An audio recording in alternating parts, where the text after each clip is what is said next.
Isa-isahin ho natin, pakinggan ho natin mga kababayan. Ayan, si Bato de la Rosa, si Bongo, si Amy Marcos, at si Chis Escudero. Mga bossing, umpisahan natin kay Bongo. With the Supreme Court decision. Ayan. Isa din to, madrama din ito eh. And I will explain my vote. Please proceed. Mr. President, I want to register my affirmative vote to adhere with the Supreme Court decision and to archive the articles of impeachment.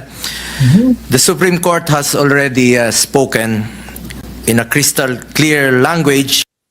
Ako naniniwala na kaya dinelay ng Senado para makapitan sila dahil nahihiya sila na gumawa ng kanilang mga sagot, no?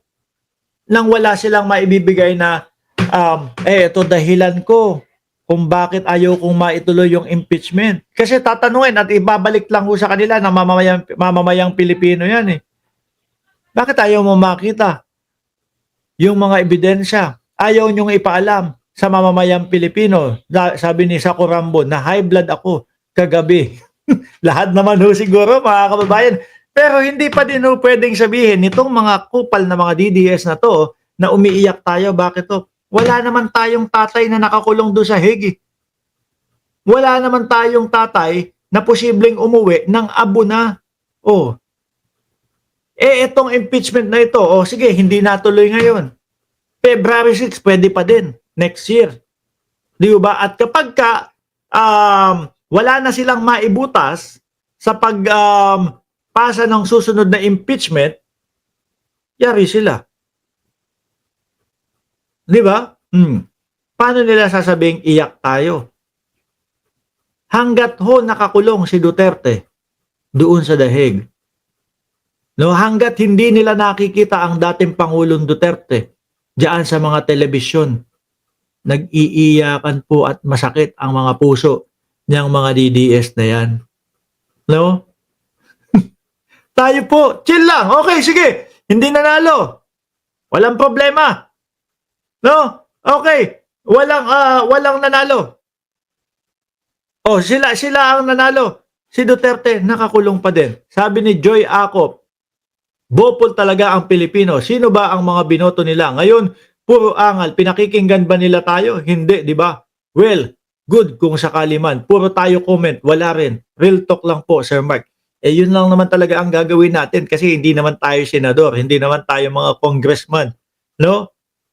Kayo dyan, simpleng mamamayang Pilipino, tayo din po. Ako, ang inyong lingkod, simpleng mamamayang Pilipino na nagkaroon ng pagkakataon na mag-vlog. Komento lang din po ang aking gagawin talaga. Bongo, tuloy mo.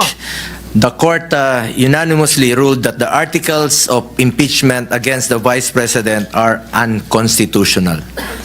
That the Senate did not acquire jurisdiction to constitute ourselves as the impeachment court, and that the decision of the High Court is immediately executory. The ruling is clear. Wala na. Yun lang ang kinakapitan nila, mga kababayan. No? At uulitin ko, mga DDS, kung hindi man matuloy, hindi dahil na idepensa na ipagtanggol ang Vice Presidente. Hindi natuloy dahil sa mga teknikalidad. No? Pero yung tanong ng taong bayan, magnanakaw ba ang aming Vice Presidente? Nandun pa din yun. Dapat tayong impeachment na pag-uusapan sa ngayon. This principle of checks and balances of the co-equal Magulat kayo, ito si Bongo sa susunod na eleksyon sa 2028, sasakmalin niya si Inday Sara Duterte. Nakikita ko ho, mga bossing. May mukhang timawa din to sa pagka-presidente. No? May diba, dismayado nga yan nung panahon ng nakaraang eleksyon eh. Kasi gusto niya, siya yung tumakbo. Ngayon mga kababayan, Bongo, nakakuha ng ilan? 26 milyones Iba doon mga sumusuporta sa gobyerno, mga sumusuporta kay Pangulong Bongbong Marcos. Di ba? Siyempre kapag nagkaanuanan, pagka nagkapilian na po, pagka-presidente, yung 26, yung kung ilan man po ang sumusuporta sa gobyerno na bumoto kay Bongo, syempre lilipat, babalik kung sino po ang itaas na kamay ni Pangulong Bongbong Marcos. 'Di ba? Sabi ni Libra October, para di masyadong nakakapagod, tigilan na muna and wait for February and be ready to win it. O, tigil na daw po tayo. Maraming salamat and God bless po sa ating tuloy. branches of our government is the very foundation of our democratic and republican way of life. The separation of powers allocates to each branch certain powers and prerogatives that other branches may not question or interfere with. Disrupt that delicate balance and we shake, if not threaten, the foundation of our democratic system. When that happens, the people's faith in the various institutions of our government will be lessened. God forbid, we do not want to come to a point when our people no longer trust our courts. Sa ngayon, meron na pong unanimous decision ang ating Korte Suprema. Di ba may motion for reconsideration? Hindi ho nila hinintay yun. Mga kababayan, mga nagmadali po. Sabi nga ni Marcoleta, hindi naman kayo makakakuha ng ganyan. Hindi naman kayo makakakuha ng sapat na boto para mabago yung desisyon ng Korte Suprema. Sabi naman po ni Tito Soto, sabi naman po ni Risa Ontiveros, meron silang mga binigay na eksplanasyon, meron silang mga binigay na halimbawa na yung mga nakaraang panahon ay nabago unanimously yung desisyon ng Korte Suprema. Wisely Mateo, paki-shout out nga, DDS, sulit, solicit. Mga mahilig mag-solicit. Sabi ni RBTV, wow, sa ginawa nila, gusto nilang palabasin, nakatiwa-tiwala pa sila. Totoo. Totoo, di ba? Igalang po natin ito. That is why I voted in favor of the motion to adhere with the Supreme Court decision. But let me be very clear. Hindi ko sinasabi na hindi tayo sang-ayon sa accountability. Kakampi-kampihan niya kayo. Sa pagkakakilala ko sa mga Duterte, hindi sila tumatakbo sa kanilang responsibilidad. Oy, meron akong kilala. Si Baste, takbuhin. Purong ang yagballs. No? Hindi, kasi nung una akala niya, pagkakarinig siguro supsupan. Yung pala suntukan. Kaya nung suntukan na, hinamon na, pumalag na si General Torre. Palag ako, suntukan ba? O sige, boxing tayo. Biglang iba na. Hindi naman kita hinahamon. Siguro isip-isip ni Baste. Kala ko kasi supsupan yung gagawin. Yung gagawin Haharapin at harapin nila ang anumang hamon ng panahon. Bunggo naman. Para ka namang gago niyan. Sasabihin mo sa amin, haharapin sa amin. Yun yung pagbubukas ng bank account nila. Tinatakbuhan nila. Di ba? Yun yung pagbukas lang ng bank account nila. Eto, sinasabi ni Trillanes na yung bank account na yan, merong mga pumapasok na pera galing sa mga drug lord. Kung wala ho yun, pinabuksan nila yan. Bakit to? Simple lang. Pahiya agad si Trillanes. Di ba? Yung tattoo ni Pulong sa likod.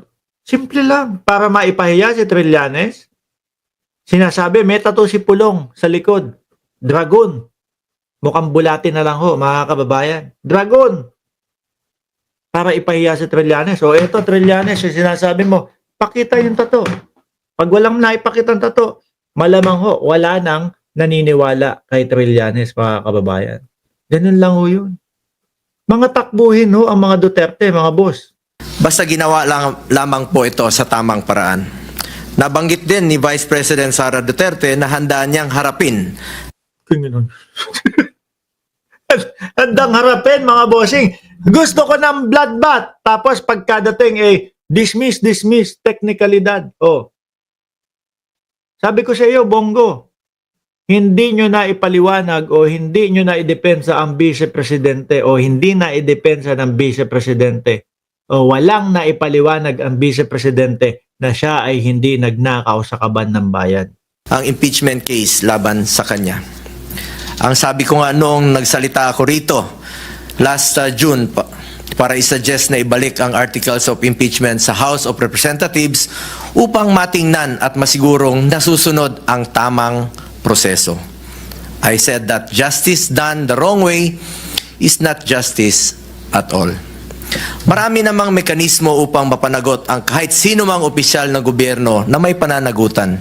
Kung meron mang pananagutan, ang mahalaga ay nagagawa ito sa tama at legal na paraan. Legal naman eh. Kayo lang ang gumawa. Kayo lang ang humahanap ng butas eh. Kung ako ho yan mga bossing, hindi ho talaga ako papayag na yung tipo bang okay na at ay dismiss na.